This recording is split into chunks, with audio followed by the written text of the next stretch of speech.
Hello chess lovers, Student here, and in today's video I want to share with you another interesting game from the ongoing FIDE online chess Olympiad. On the white side is Chinese chess grandmaster Yangyi and his opponent is Polish chess grandmaster Radoslaw Wojtaszek. This game is from round 1 game 2 and Yangyi opened up with d4. Wojtaszek's answer was knight f6, c4 e6, knight c3 bishop b4. The good old Nimzo-Indian defenses on the board against which white is choosing the normal variation e3. As you know, in here white has a wide range of options. Bishop g5, g3. In the game we see e3. Black castled king side, bishop d3. The so-called bishop attack is on the board.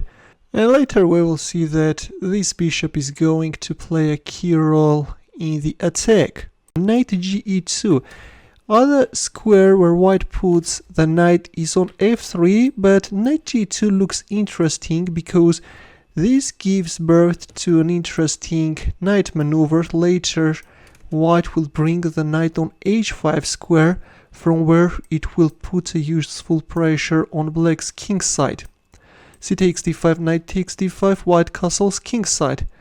Knight c6, a3. Bishop goes back on d6, rook e1, rook e8, bishop c2. Nothing special at this point, both players are consolidating their pieces. And there we have it, knight g3, white is both opening up the queen's diagonal and also white knight is ready to jump on h5. An exchange on c3 followed and b6. Black wants to complete the development of the light squared bishop. White queen is already occupying a nice attacking square, and after bishop b7 we have knight h5 with a deadly knight takes g7 threat. Black neutralized the threat with g6, but this is already losing. With this move black is creating a hole on f6, and that weakness white successfully emphasized. Better was playing f5 followed by king h8 unpinning the g pawn. Instead we see g6 and there came d5. If queen takes d5, then knight f6 fork is winning, and in case of e takes d5, then after an exchange again a fork can follow. In the game we see f5 and queen g3. d5 is actually a very strong move with which white is destroying opponent's defense. Bishop f4. An exchange of bishops on f4 followed. Now we have a hanging knight, knight a5. Well, you can't play e takes d5 because of this bishop takes f5, and then knight g6 can be a nice threat. Black played knight a5 and d takes e6. Queen f6, knight h5. Black is in a very tough situation, and there comes rook e5 with rook takes f5 threat. King h8 unpinning the pawn, and now you can give a try to find white's next move. Ready? In here Yangyi went for rook takes f5. The pawn is unpinned, but anyway he went for rook sacrifice, leaving black with a shattered king side. Knight f6 check, king h8, and here we have some type of a windmill, right? King g8, knight f6 check, king h8 and e7, after which finally black resigned. Well, if queen f7, then another check can follow, and then rook d1, rook d8 is the threat. If here, then knight f6 check, and again this knight is doing the dirty job and the game is over.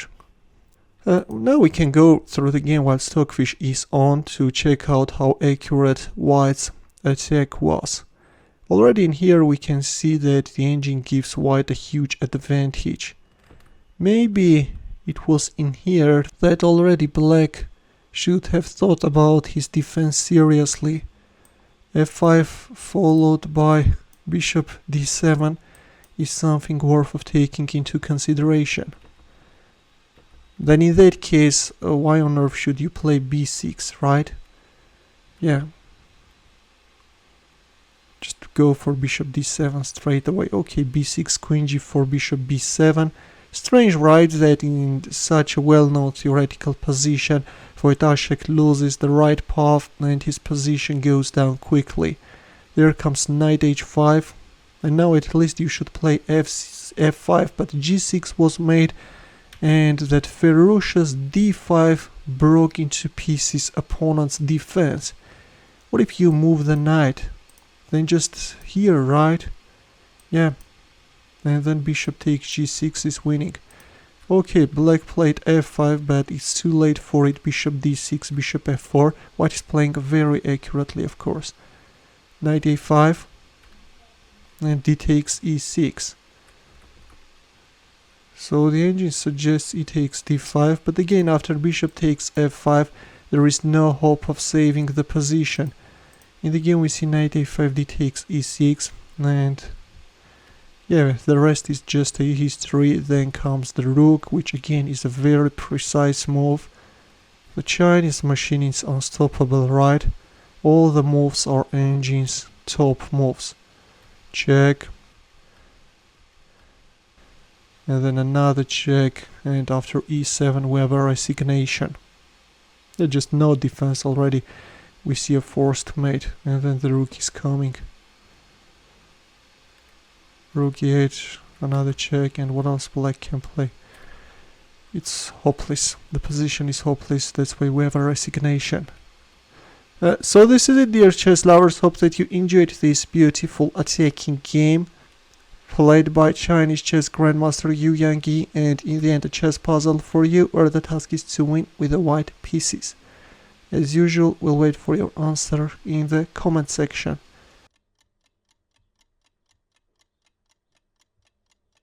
Thanks for watching, we'll see you in my next video.